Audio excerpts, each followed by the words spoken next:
Mahal kong Papa Dudut, itago niyo na lamang po ako sa pangalang Marilen, taga San Ildefonso, Bulacan at ngayon ay may tahimik ng buhay, may asawa. Pero bago ko po nakamit ang kapayapaang meron ako ngayon, dumaan muna ako sa hagupit ng isang mundong akala ko ay hindi ko na malalampasan. Madami po ang nagsasabi sa akin ngayon na ang tibay mo, pero kung maibabalik ko lang ang panahon, hindi ko gugustuhing maranasan ang kahit kalahati ng sakit na pinagdaanan ko at doon po nagsisimula ang liham kong ito sa isang batang 6 na taong gulang na hindi man lang nabigyan ng pagkakataong mamili kung kanino siya sasama. Noong buwan ng Hunyo 1999, naghiwalay ang mga magulang ko. Ang huling alaala ko noon ay si Mama nakaluhod sa harap ng lumang aparador, nagmamadaling nag-iimpake habang umiiyak at nagsasabing pagod na siya kay Papa. 3 kaming magkakapatid. Ako ang panganay, sumunod si Darius at ang bunso naming si Leia. At sa isang iglap, naging responsibilidad ko ang 2 kong kapatid. Ako ang nagpatulog sa kanila. Ako ang naghanap ng pagkain. Ako ang nagbuhat ng bigat na hindi naman dapat pasan ng isang batang wala pang 7. Si Mama, hindi ko alam kung saan pumunta. Si Papa naman ay lumipat ng trabaho sa Bay, Laguna at iniwan kaming magkakapatid sa poder ng mga kapitbahay at kamag-anak na pare-parehong may sariling buhay. Sa edad na dapat naglalaro ako ng bahay-bahayan, totoong bahay ang natutunan kong buuin. Hindi laruan, hindi biro, kundi realidad. Nang dumating ang lolo ko, si Lolo Renato, sinabi niyang kailangan daw akong isama sa Laguna dahil iyon ang kasunduan nila ni Papa. Wala raw espasyo para sa aming 3, kaya ako lang ang kinuha. At doon, Papa Dudut, unang nadurog ang mundo ko. Hindi ko alam kung ano ang mas masakit, ang mawalay sa mga kapatid ko o ang maramdaman na sa edad kong iyon, wala palang kayang pumili sa akin. Pagdating namin sa Laguna, hindi pala doon nagtatapos ang pagkaligaw ko. Makalipas ang ilang linggo, isinama naman ako ni Papa sa Nueva Ecija sa bahay ng babaeng kinakasama niya, ang magiging madrasta ko na mula sa unang araw pa lang, alam kong hindi ako tatanggapin. Tinignan niya ako na parang kalaban, parang istorbo, parang hindi bata, kundi pasaning hindi niya hiniling. At doon nagsimula ang mas mabigat pang kwento. Dear Papa Dudut, pagdating ko sa Nueva Ecija, doon ko unang naranasan ang isang tahanang may bubong nga, pero walang init ng pamilya. Ang madrasta ko, si Aunt Corazon, ay hindi kailanman ngumiti sa akin maliban kung may ibang tao. Pero kapag kami na lang sa loob ng bahay, nagiging malamig at matalim ang mga mata niya, parang laging naghahanap ng dahilan para ako'y pagalitan. Doon ko unang naramdaman kung anong pakiramdam ng isang batang hindi welcome. Sa bawat utos, sa bawat buntong hininga niya, para kong paalalang hindi niya ginusto ang presensya ko. At nang magkaroon sila ni Papa ng 2 nilang sariling anak, tuluyan akong naging taga-alaga. Ako ang nagpatulog, ako ang nag-alaga sa may lagnat, ako ang naglinis ng kalat, ako ang nagsaing, ako ang nagbuhat ng responsibilidad na dapat ay sa kanila. Pero hindi iyon ang pinakamasakit, Papa Dudut. Ang tunay na impyerno ay dumating noong isang gabi na akala ko ay magiging ordinaryong gabi lang. Dumating si Lolo Renato upang daw ay magbisita ng ilang araw. Dahil maliit ang bahay, sa sala kami pinatulog, ako at ang lolo ko. Hindi ko maintindihan, pero may kakaibang tingin si Lolo noon pa man, yung tipong nagpaparamdam ng hindi ko alam kung takot o hiya at ng gabing iyon, hindi ko akalaing darating ang isang karanasang hanggang ngayon ay tumitigil ang mundo ko kapag naalala ko habang mahimbing natutulog ang mga tao sa loob ng kwarto, ramdam kong gumalaw si Lolo sa tabi ko. Marahan siyang lumapit sa akin at bago ko pa maintindihan ang nangyayari, hinawakan niya ang katawan ko sa paraang hindi dapat ginagawa. Ng isang lolo sa kanyang apo, wala akong lakas, wala akong boses, wala akong kakampi. Gusto kong sumigaw pero nanigas ang dila ko. Gusto kong tumakbo pero ayaw gumalaw ng katawan ko. At ang tanging naalala ko lang ay ang matinding tahimik na takot na baka magpatuloy pa ang mas malala kung hindi magising ang iba. Buti na lang, marahil sa takot niyang magising si Papa, hindi niya itinuloy ang pinakamasamang balak niya. Pero sapat na ang ginawa niya para mawasak ang pagkabata ko. Kinabukasan, umuugong ang buong mundo ko. Hindi ko alam kung paano titingin kay Papa. Hindi ko alam kung paano lalapit sa mga kapatid kong wala na sa tabi ko. Hindi ko alam kung paano ipapaliwanag ang sakit na wala akong lakas sabihin at ang mas masakit pa, hindi ko na malaman kung ano ang nangyayari.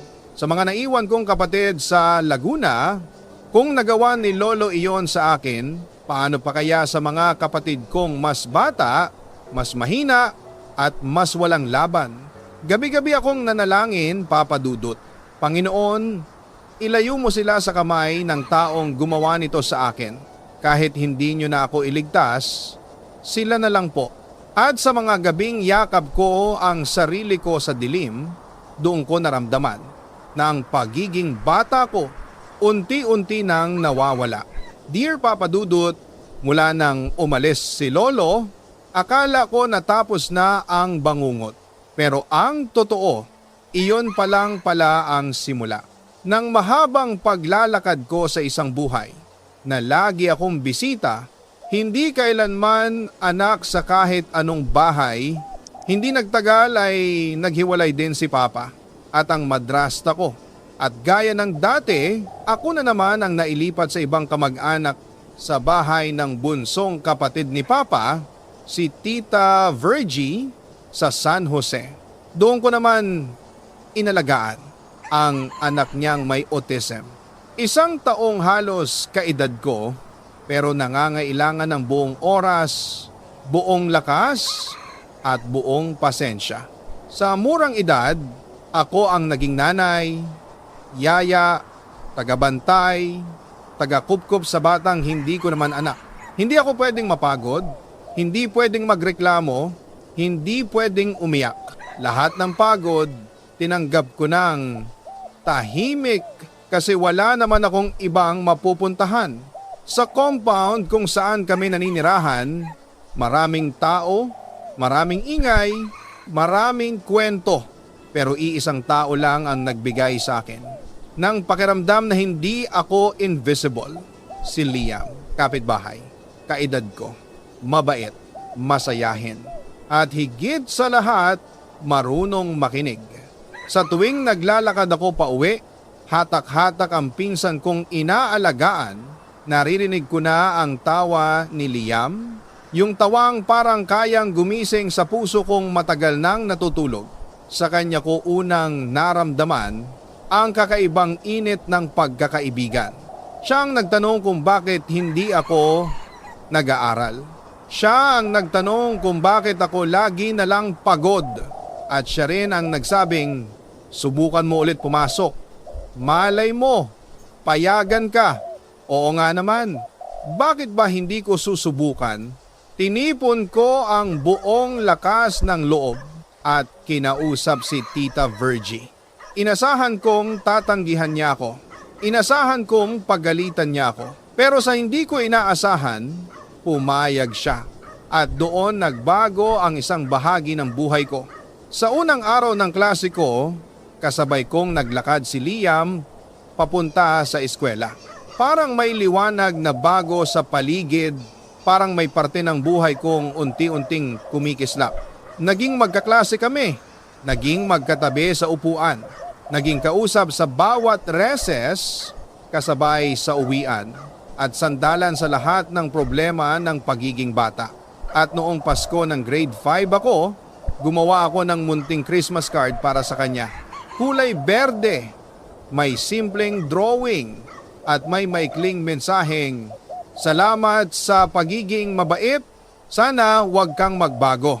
Hindi ko inakalang ang card na iyon ang magiging susi sa unang beses kong maramdaman ang kilig ng totoong pag-ibig. Tiningnan niya iyon, umiti, at bago ko pa maunahan ang sarili kong kaba, hinalikan niya ako. Isang mabilis na halik, isang halik na hindi ko inaasahan, isang halik na nagpahinto sa mundo ko. Nagulat ako, kinabahan, naiyak nang hindi ko maintindihan. Tumakbo ako pa uwi dahil hindi ko alam kung ano ang dapat maramdaman, pero kinabukasan, hinanap ko rin siya dahil totoo. Papa Dudut, nagustuhan ko rin iyon. Sinulatan ko siya uli ng munting note at nang ibinigay ko iyon, ngumiti siya. At doon niya sinabing kami na raw.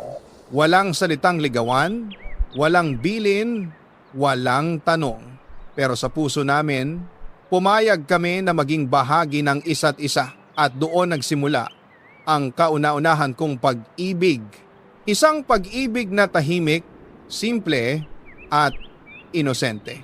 Isang pag-ibig na sa kabila ng hirap ng buhay ko ay nagbigay sa akin ng panahon na maramdaman ko naman maging bata. At iyon ang huling pagkakataon na naging payapa ang mundo ko dahil kasunod nito.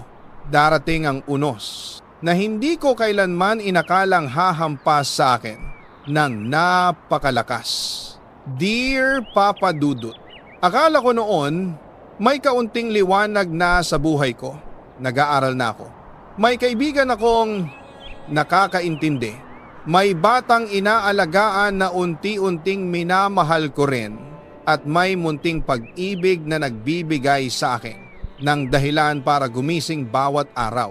Pero sa mga kagaya kong sinusubok ng tadhana, parang ipinapaalala lagi ng buhay na hindi pwedeng maging masaya ng matagal.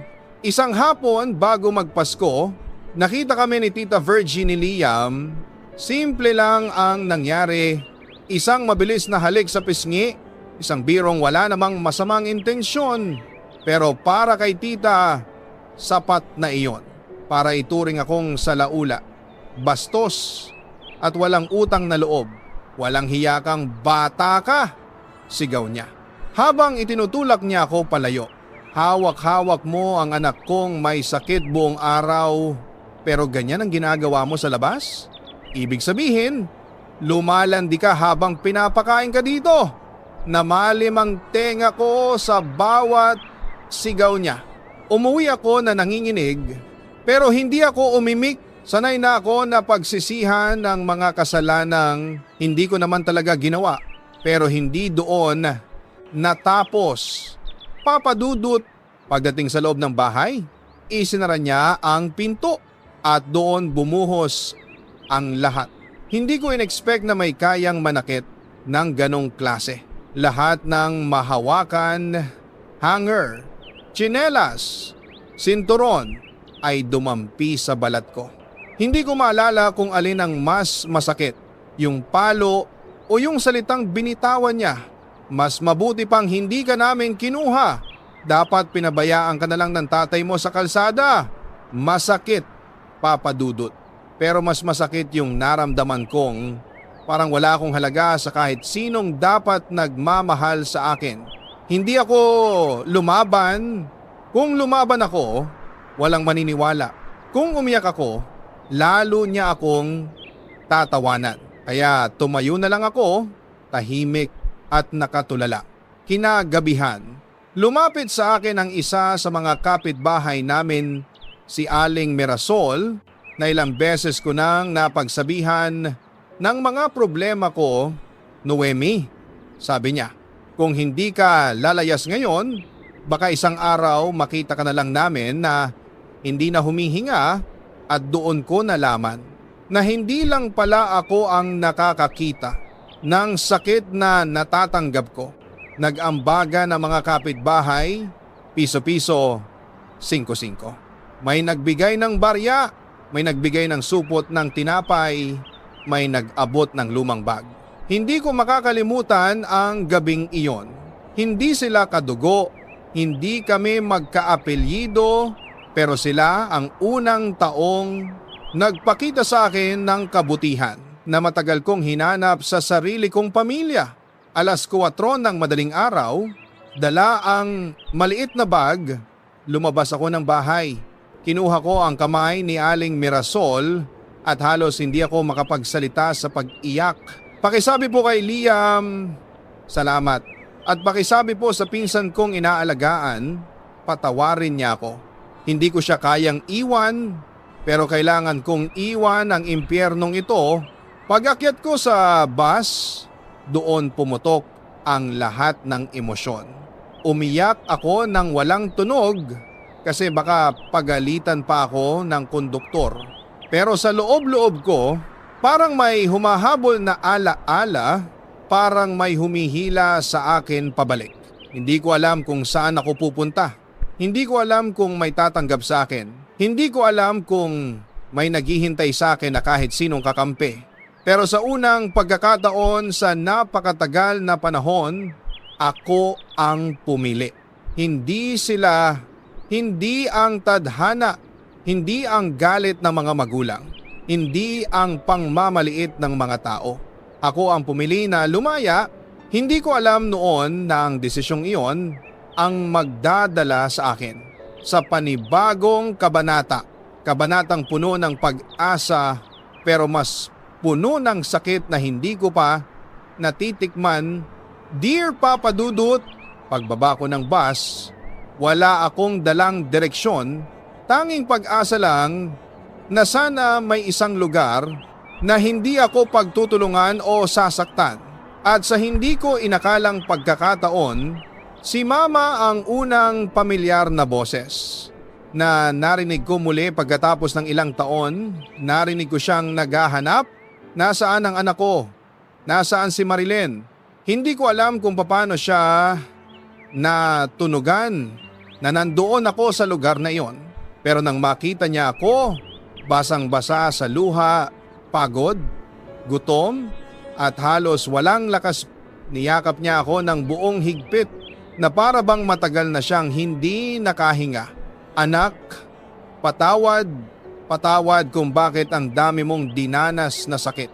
At sa unang pagkakataon, hindi ko tinanggihan ang yakap ng isang magulang. Dinala niya ako sa Bataan, sa bahay ng lalaking kasama niya ngayon, isang bago at hindi ko kilalang mundo. Doon nakita ko rin sina Mauro at Ina, ang dalawa kong kapatid na matagal ko ring hindi nakapiling. Parang pelikula ang tagpong iyon. Papadudot, iyakan, yakapan, at muling pagbubuo ng isang pamilyang matagal nang watak-watak.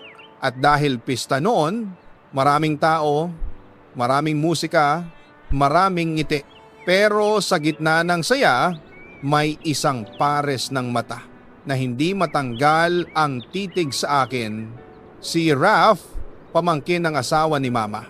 Matangkad, mapupungay ang mata at may ngiting hindi mo agad makakalimutan. Para siyang pahinga sa isang mundong palagi na lang mabigat para sa akin. Hindi nagtagal, nakasanayan kong makita siya sa tuwing aalis ako para bumili sa tindahan. Hindi ko nga alam kung sinasadya niya, pero sa bawat paglapit niya, tumitino ng kaunti ang mundong magulo sa paligid ko. Isang gabi, habang kakatapos ko bumili ng burger, may tumawag ng pangalan ko. Paglingon ko, siya nga, si Raf. Pwede ba kitang samahan? Baka gabihin ka sa daan, sabi niya, sabay abot ng ngiti na hindi ko matanggihan. At doon nagsimula ang mga lakad naming dalawa.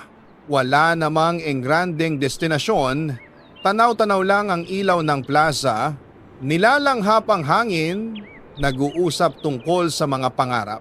Napalapit kami sa isa't isa nang hindi ko namamalayan, hindi ko man plano pero hinayaan kong pumasok siya sa mundo ko. Dahil unang beses kong maramdaman na may tingin sa akin na hindi awa, hindi responsibilidad, kundi tunay na paghanga. At sa isang gabing iyon, napasama ako sa mga barkada niya, isang gabing puno ng tawanan hanggang sa may lumapit na mga pulis. May kasong kinakaharap ang isa sa kaibigan niya, kaya kami lahat nadamay.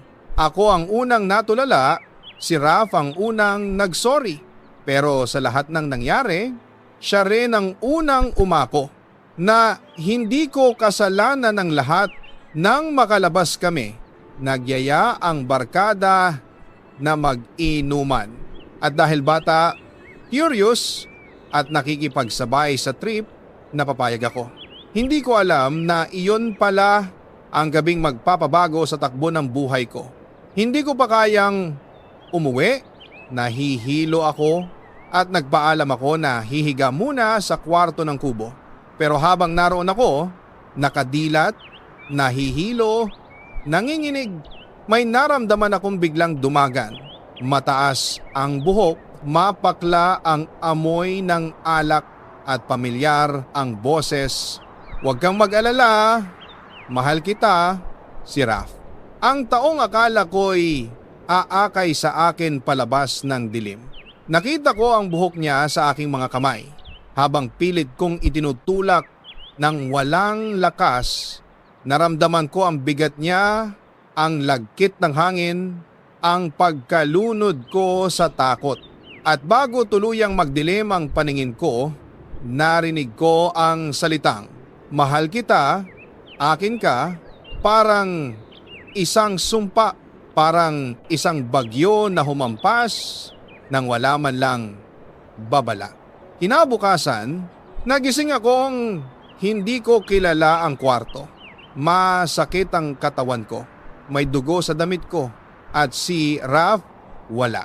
Tanging si Julius, kaibigan niya, ang nag-abot ng tubig at nagtanong kung okay lang daw ako. Pero Papa Dudut, paano ka magiging okay kung kinuha sa iyo ang bagay na hindi mo pa lubusang nauunawaan at doon nagsimula ang pagkawasak ng isang puso na nagkamaling magmahal sa maling tao, sa maling panahon. Dear Papa Dudut, pag-uwi ko noon sa bahay ni Mama, para akong bangkay na naglalakad, walang boses, walang direksyon at walang lakas na magsabi ng kahit ano. Pero ang hindi ko inasahan ay ang totoong gulo na darating pa pala. Pagbalik ko sa bahay, hindi ko makausap kahit sino. Hindi ko rin alam kung paano magsisimula. Hindi ko alam kung paano papangalanan ang sakit na nangyari sa akin. Pero isang araw, napansin kong hindi ako dinadatnan. Doon ko naramdaman ang panginginig mula ulo hanggang paa. Wala akong sinabihan, kundi si Ate Celine, kapatid ng stepfather ni Mama. Tahimik niya akong tinignan, tapos saka siya lumapit at hinawakan ang kamay ko. "Anak, kung ano man yan, kailangan mong magsabi kay Mama. Pero Papa Dudut, paano mo sasabihin ang isang bagay na ni ikaw mismo ay hindi mo matanggap?" Hindi ko kinaya. Isang gabi, umupo ako sa mesa, huminga ng malalim at sinulat ang lahat, ang gabi sa kubo, ang pangalan ni Raf, ang takot ko at ang posibilidad na buntis ako. Iniwan ko ang liham sa lamesa at umalis. Kinabukasan, mabilis kong natanggap ang balita. Nag-collapse si Mama at dinala sa health center dahil sa matinding stress at takot. Tinawag ako ni Tita upang makipagkita. Pagdating ko, si mama agad ang una kong nakita, nakaupo, umiiyak, hawak ang liham na isinulat ko. Hindi ko maipaliwanag ang bigat ng tingin niyang puno ng pagkakasala at galit. Anak, kailangan mong magsabi sa pulis. Sa harapan ko, may isang babae, isang pulis at hinihintay daw nila ang salaysay ko. Ayaw ko sana, hindi dahil wala akong naramdamang galit kay Raf, kundi dahil sa lahat ng pinagdaanan ko noon, siya lang ang nagpakita sa akin ng munting pag-aalaga. Pero hindi ako hinayaang magdesisyon. Buong puwersa ni mama ang nag-angat sa akin papunta sa presinto. Imbes na pulis, parang hukom ang nakaharap ko. At doon, inisa-isa akong pinagsalita. Habang nakatingin si mama iyak ng iyak, halos ako na rin ang hindi makahinga sa bigat ng pagkakataon. At sa pagtatapos ng salaysay ko, automatikong sinampahan ng kaso si Raf at ang buong grupo niyang naroon sa gabing iyon, Papa Dudut. Habang lumalakad ako palabas ng presinto, pakiramdam ko ako ang nagtulak sa lalaking minsan kong minahal papunta sa impyerno. Simula noon, ang bahay ay naging lugar ng digmaan. Hindi ko kinausap si mama. Hindi ko siya tinitingnan. Hindi ko siya tinatawag na ma. At sa tuwing mabubuksan ang pinto, ako'y lalabas, magdadabog, magpapakita ng galit na hindi ko maalala kung kailan huling umapoy ng ganoon. Hanggang sa dumating ang gabing nagbanggaan kaming dalawa. Bakit ka ganyan? Ako ang ina mo. Ako ang dapat mong kinakapitan. Pero Papa Dudut, sa dami ng sugat ko, hindi ko na alam kung paano pa kumapit. Ma, kung hindi mo kami iniwan noon, kung hindi ka nagloko kay Papa, kung buong pamilya tayo, hindi ko na natapos dahil napaiyak na rin siya at napasigaw. Ako na naman may kasalanan, ako na naman ang mali, ako na naman ang dahilan. Sa sobrang bigat ng emosyon, halos maghiwa-hiwalay na ang aming mga boses. At ilang araw lang ang lumipas, lumayas ako sa bahay. Hindi ko na kaya. Hindi ko na alam kung saan ako lulugar. Sa paningin ko noon, lahat ng nakapaligid sa akin ay pawang mga taong may utang sa akin, mga taong dapat kong sumbatan, mga taong nagkulang. Pero ang totoo, ako lang ang hindi marunong tumanggap na wasak ako, na hindi ko alam kung sino pa ako. Para mabuhay, para makatakas, para may makain, sumama ako sa kaibigan kong bakla. Dinala niya ako sa trabaho sa bar, kung saan ang babae ay nagiging produkto, kung saan ang saya ay binebenta, kung saan ang katawan ay nagiging puhunan. Papa Dudut, hindi ko ito gusto. Hindi ko ito pinangarap. Pero kapag pinipili ng buhay ang pinakamahirap na daan para sa iyo, minsan wala ka ng oras lumaban. Lalakad ka na lang. At doon ko nakilala si Jorel, ang lalaking nagturo sa akin ng isang bisyong akala ko ay magbibigay ng pahinga. Pero unti-unti pa lang sasakal sa akin. Droga, luha, kalituhan, pagbagsak at pagbubuntis. Hanggang sa tuluyan na akong nagkawindang-windang at nagdesisyon. Hindi ito ang buhay na para sa akin at doon nagsimula ang pagputol ko kay Jorel at ang pagpili ko na umuwi sa tatay kong matagal ko ring di nakita. Dear Papa Dudut, ang akala ko noon kapag nakatakas ka na sa isang impyerno, tapos na ang laban mo. Pero hindi pala ganon ang buhay. Minsan, kapag wala ka pang direksyon, lahat ng pupuntahan mo ay isa ring bangin. Nang sumama ako kay Jorel, pinaniwala ko ang sarili ko na doon ko mahahanap ang katahimikan na matagal ko nang gustong madama, pero Papa Dudut, puno pala yon ng sigaw, init ng ulo at mas masahol pa, init ng droga. Unti-unti akong nalunod sa mundong hindi ko ginusto. At habang lumilipas ang buwan, lumalaki ang tiyan ko pero lumiliit ang pag-asang magiging maayos kami ni Jorel. Isang gabi, habang nasa bingit kami ng isa na namang pag-aaway, tiningnan ko ang sarili ko sa salamin. Payat, lutang, halos hindi ko makilala ang sarili ko. Doon ko napagtanto. Kung hindi ako aalis ngayon, baka wala nang bukas para sa akin. Pero bago pa man ako tuluyang makalis, isinilang ko ang una naming anak. March 2009, hawak ko ang munting kamay ng aking anak. Isang paalala na may mas malaki pa akong responsibilidad kesa sa sarili kong sugat. Pero hindi naglaon, muli akong nagdalang tao. At habang lumalaki ang pangalawang bata, mas lumalala rin ang ugali ni Jorel. Pagsisinungaling, paghihinala, sigawan, at minsan pisikal na pananakit. At ang mas masakit pa, ang paninira ng kapatid ni Jorel na ang sabi, hindi raw akin ang dinadala ko.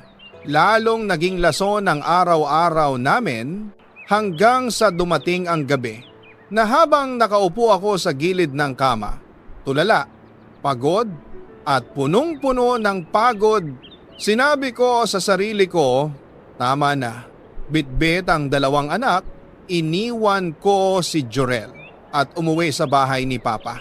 Pagbalik ko sa poder ni Papa, unti-unti akong nag-aayos ng sarili. Pero isang hapon, habang nililinis ko ang luma niyang cellphone, may nakita akong thread ng messages, ang pangalan ni Mama ang nakalagay. Binuksan ko at halos mabura ang mundo ko sa nabasa ko. Ginahasa ni Jorel ang bunso kong kapatid. Isang buwan matapos kong ipanganak ang panganay ko. Halos hindi ako makahinga, halos hindi ko maigalaw ang sarili ko. Kung nagawa niya yon sa kapatid mo, ano pa kaya sa iyo noong kasama mo siya? Sabi ng isip ko at doon tuluyang bumagsak ang loob ko. Lasing, umiiyak, hinawakan ko ang mga anak kong natutulog at doon ako tuluyang gumuho. Sinubukan kong ibalik ang panganay ko kay Jorel, payong iyon ni Papa. Kailangan ko raw makita kung kaya ba talaga niyang magbago. Pero sa puso ko, hindi ko na mahal si Jorel. Wala nang natira. At hindi ko rin kayang magsama uli kami. Pagkatapos noon, bumalik ako kay Mama pa. Pero gaya ng dati, hindi kami nagtagal. Isang sagupaan lang ulit, isang salita lang na masakit. Isang sigaw lang na hindi ko na kaya at muli akong lumayas. Iniwan ko ang anak ko kay Mama. Hindi dahil wala akong pakialam, kundi dahil wala akong pera, wala akong bahay, wala akong kakayahang mabuhay silang dalawa. Isang mali na hindi ko mapapatawad ang sarili ko hanggang ngayon. Wala na akong mapuntahan noon, kaya sumama ako sa kaibigang si Remo. Sa bahay niya, para kaming mag-asawa. Kahit hindi ko siya mahal, pero hindi rin nagtagal. Alam kong hindi iyon ang buhay para sa akin. Kaya umalis ako at nagpasya. Babalik ako sa Maynila. Kailangan kong kumayod. Kailangan kong mabawi ang mga anak ko. At doon, sa pagbabalik kong iyon, pagod, durog, walang direksyon, doon pala magsisimula ang bagong kabanata. Bago ako bumiyahe papuntang Maynila, kinausap ko ulit si Jorel. Hindi para bumalik, hindi para makipag-ayos. Hindi para ibalik ang relasyon namin, kundi para sa anak namin. Doon niya ako unang niyakap, umiiyak, humihingi ng tawad, nagsusumamo. Pero Papa Dudut, Wala nang nakilos ang puso ko. Tuyo na, paso na, ubos na. Pumayag akong subukan ang pamilya namin, hindi dahil sa kanya, hindi dahil sa pagmamahal, kundi dahil sa bata. Pero gaya ng lahat ng sugat na hindi ginamot, hindi rin nagtagal. Ilang buwan, isang away, isang sampalan at tapos. At dito nagsimula ang talagang pag-angat ko muli. Babalik ako sa Maynila. Bubuo ako ng bagong sarili at hahanap ako ng bagong pag-asa. Hindi ko akalain na ang pag-asang iyon ay darating sa isang simpleng notification. Friend request accepted. Dear Papa Dudut, sa buong buhay ko, pakiramdam ko ay puro bagyo ang dumating. Pero sabi nga nila, kapag pagod na pagod ka na, doon madalas dumadating ang mga biyayang hindi mo inaasahan at ang biyayang iyon dumating sa simpleng ping ng cellphone ko. Isang hapon sa Maynila, habang nakikiramdam ako sa bahay ni Papa, nag-o-online ako upang i-update ang Facebook ko. Doon may isang lalaking hindi ko kilala, hindi ko pinansin, pero paulit-ulit na nagpapakitang tao sa akin. Pangalan niya, Arvin. Nung una, hindi ko siya pinansin. Pagod na pagod ako, basag. Walang tiwala sa kahit sino. Pero hindi ko alam kung bakit inaccept ko rin siya at doon nagsimula. Ang dahan-dahang pagbalik sa buhay ko, hindi madrama si Arvin, hindi mapilit, hindi maporma. Tahimik, mahinahon, parang hangin na hindi ko napapansin pero naririyan lang. At nung mga araw na iyon, pakiramdam ko, iyon ang klase ng tao na kailangan ko. Sa simula, sinubukan kong maging masaya lang. Kausap, kwentuhan, walang inaasahan.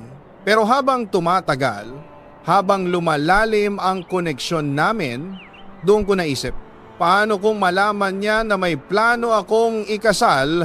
Oo, Papa Dudut, may nakauna ng plano para sa akin. Isang Hapon na nagngangalang Hiroshi, isang lalaking paborito ni Papa, isang lalaking may pera, at isang lalaking buong-buo na ang plano na ako'y maging asawa niya.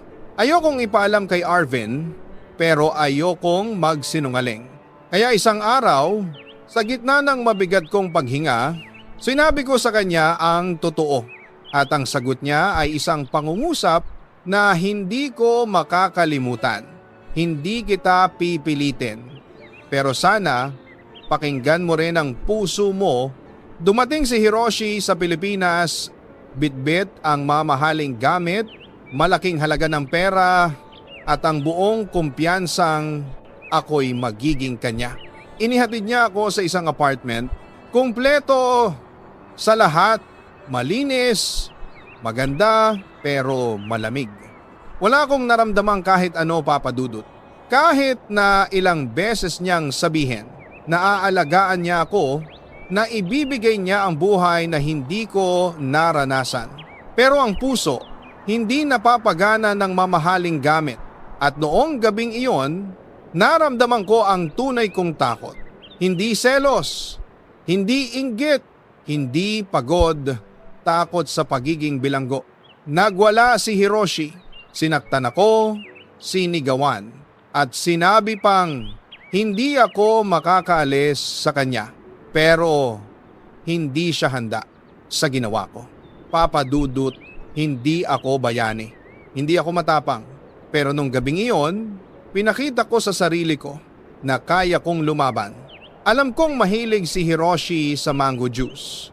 At sa bawat basong iniaabot ko sa kanya, may patak ng pampatulog na dala ko noon, para sakaling kailangan kong tumakas. Nung tuluyan siyang nakatulog, nilabas ko ang mga gamit ko, tinawagan ang dalawang kaibigan ko at huminga ng malalim. Pagbukas ng pinto, iyon ang unang beses na naramdaman kong may pag-asa pa pala ako. Nang makita ko si Arvin naghihintay sa labas, hindi ko napigilan ang luha ko. "Halika," sabi niya. "Wala ka nang babalikan doon." At yon ang unang gabi na naramdaman kong ligtas ako. Lumipas ang ilang linggo, unti-unti akong bumabalik sa sarili. Hindi perpekto pero buhay ako. Malaya. Pero isang araw, dinugo ako ng sobra habang nasa probinsya ako para dalawin ang anak kong bunso. Dinala ako sa ospital at doon ko nalaman na buntis pala ako at halos mawala. High risk, sabi ng doktor. Magpahinga ka, iwasan ng stress, iwasan ng pagod. Papadudot, noong oras na yon, doon ko naramdaman kung gaano ako kamahal ni Arvin. Hawak niya ang kamay ko, umiiyak at paulit-ulit na sinasabing hindi kita iiwan kahit ano pa yan. Isang oras bago ako operahan, biglang tumigil ang pagdurugo. Walang paliwanag ang doktor pero alam ko, pinakinggan ako ng Diyos. Pagkatapos noon, bumalik kami ni Arvin sa Maynila. Inalagaan niya ako, pati si Papa, pati pamilya niya, lahat sila kumampi sa akin. At noong araw na isinilang ko ang aking baby girl para akong muling isinilang. Hindi na ako basag, hindi na ako takot, hindi na ako mag-isa. Si Arvin ang unang umiyak habang hawak ang aming anak at dun ko naramdaman ang salitang matagal kong hinanap, pamilya.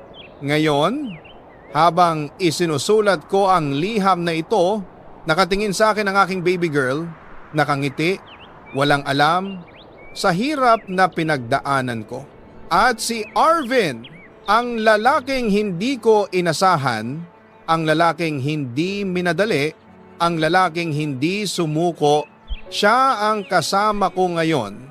Hindi marangya ang buhay namin, pero payapa, hindi perpekto, pero puno ng pagmamahal. At sa wakas, papadudot, matapang na akong magsabi, masaya ako. Buo ako at handa na akong mahalin ang sarili ko. Maraming salamat Papa Dudut sa pakikinig sa isang babaeng minsan nang nawasak pero muling binuo ng pag-asa, panalangin at ng isang pag-ibig na hindi niya hiniling pero dumating sa tamang oras. Lubos na gumagalang, Maris D. tunay na pangalan. Dito sa Papa Dudut Stories, ikaw ay hindi nag-iisa.